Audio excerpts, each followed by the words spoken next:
የማቴዎስ ወንጌል ምዕራፍ 2 ቁጥር 10 ኮከቡንም ባዩ ጊዜ በታላቅ ደስታ እጅግ ደስ አላቸው። ወደ ቤትም ገብተው ሕፃኑን ከእናቱ ከማርያም ጋር አዩት፣ ወድቀውም ሰገዱለት። ሳጥኖቻቸውንም ከፍተው እጅ መንሻ ወርቅና ዕጣን ከርቤም አቀረቡ። እንኳን ለጌታችን ለመድኃኒታችን ለኢየሱስ ክርስቶስ የልደት በዓል በሰላም አደረሳችሁ አደረሰን። በዚህ በማቴዎስ ወንጌል ምዕራፍ 2 ቁጥር 10 ላይ ባነበብኩላችሁ ክፍል የሩቅ ምስራቅ ሰዎች ኮከብ እየመራ ይዟቸው ከመጣ በኋላ ለኢየሱስ ክርስቶስ ወርቅና ዕጣን ከርቤ እንደገበሩለት ወደ ቤትም ገብተው ሕፃኑን ከእናቱ ከማርያም ጋር ካዩት በኋላ ወድቀው ሰገዱለት። ሳጥኖቻቸውንም ከፍተው እጅ መንሻና ወርቅ ዕጣን ከርቤ አቀረቡለት ይላል። ወገኖቼ በዚህ ክፍል የምትመለከቱት እንግዲህ ስግደት የሚገባው አምልኮ የሚገባው እንዲሁም ደግሞ ሊገበርለት የሚገባው ጌታችን መድኃኒታችን ኢየሱስ ክርስቶስ እንደሆነ ትመለከታላችሁ። ባደግንባት ቤተ ክርስቲያን እንግዲህ ይህ ክብር ይህ ስግደት ለቅዱሳን ተሰጥቶ እንመለከተዋለን። ለምሳሌ ያክል በዚህ በገብረ መንፈስ ቅዱስ ዚቅ ላይ እንደዚህ የሚል ጦማር ታገኛላችሁ። ተወልደ መድህን ክብረ ቅዱሳን አብ ወእም ዘይከውን ለኩሉ ዓለም በይንተ ልደቱ ለገብረ መንፈስ ቅዱስ ዕጣነ ያበዉ በይንተ ክህነቱ ወርቀ ያመጹ በይንተ መንግሥቱ እስመ ንጉሥ አብይ ውእቱ ዋልቦ ማይለት ለሰላሙ የሚል ይገኛል። እንግዲህ በዚህ ስፍራ ላይ ክፍሉ እንደሚነግራችሁና እንደሚነበበው ወይም ደግሞ እንደሚዜመው ዜማ ሲተረጎም ለዓለሙ ሁሉ እናትና አባት የሚሆን የቅዱሳን ክብር የሆነ ወይም ደግሞ መድኃኒት ገብረ መንፈስ ቅዱስ የሚባል እንደተወለደ ይናገራሉ ወገኖች። ይህ ገብረ መንፈስ ቅዱስ በተወለደ ጊዜ ለክህነቱ ዕጣንን ለመንግሥቱም ወርቅን ያመጣሉ። እርሱ ገብረ መንፈስ ቅዱስ ታላቅ ነውና ለመንግሥቱም መጨረሻ የለውም።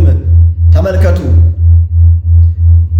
ለመንግሥቱም መጨረሻ ወይም ደግሞ ፍጻሜ የለውም ተብሎ በዚህ በገብረ መንፈስ ቅዱስ የዜማ ትምህርት ገብረ መንፈስ ቅዱስ ሲሰገድለት፣ ሲመለክ፣ ሲዜምለት ትመለከታላችሁ።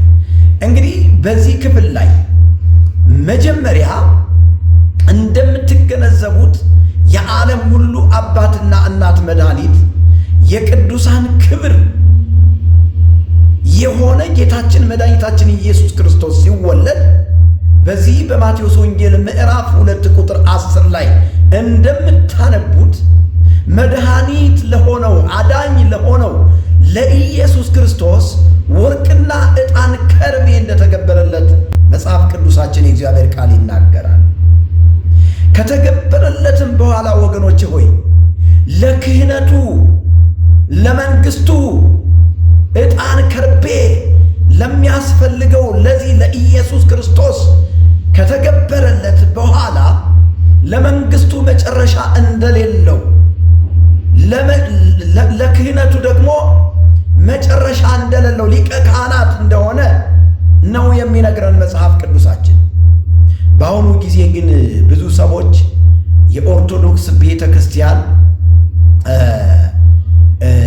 እንዳስተማረቻቸውና እኛንም በቀድሞው ማንነታችን ተምረነው ስናዜመው እንደነበረ ይህ በማቴዎስ ወንጌል ምዕራፍ 2 ቁጥር 10 እንዲሁም ማቴዎስ ወንጌል ምዕራፍ 13 ቁጥር 7 ገብተን ስንመለከት የክርስቶስን ለገብረ መንፈስ ቅዱስ ተሰጥቶ እንመለከታለን ማለት ነው።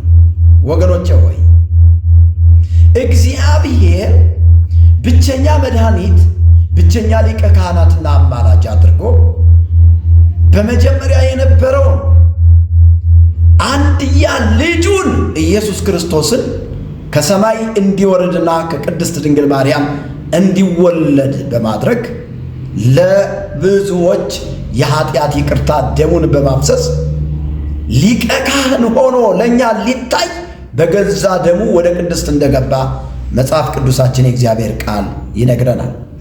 ስለዚህ በዚህ ክፍል ላይ ለማርያም የተሰገደበት ክፍል አታገኙ፣ ለዮሴፍም የተሰገደበትን ክፍል አታገኙ።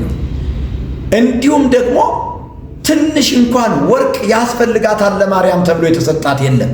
ለዮሴፍም ዕጣን ያስፈልገዋል ተብሎ አልተሰጠም። እነዚህ የሩቅ ምስራቅ ሰዎች ኮከብ እየመራ ይዟቸው ከመጣ በኋላ ለሕፃኑ ሰገዱለት፣ ለሕፃኑ ገበሩለት የሚል ነው የምናገኘው። ስለዚህ ቃሉ የሚለንን መኖር ያስፈልገናል፣ ቃሉ የሚለንን ማለት ያስፈልገናል ብዬ በዚህ የልደት በዓል ይህንን ክፍል እንድትመለከቱትና እንደገና እንድታጠኑት ቃሉ የሚላችሁን እንድትኖሩ መልእክቴን አስተላልፋለሁ። መልካም የልደት መታሰቢያ በዓል ይሁንላችሁ። ወስብሐት ለእግዚአብሔር። አነሳስቶ ላስጀመረን አስጀምሮ ላስፈጸመን ለኃያሉ ለልዑል እግዚአብሔር ክብርና ምስጋና አምልኮትና ጌትነት ከምድር እስከ አርያም ድረስ ለእርሱ ብቻ ይሁን። ሻሎም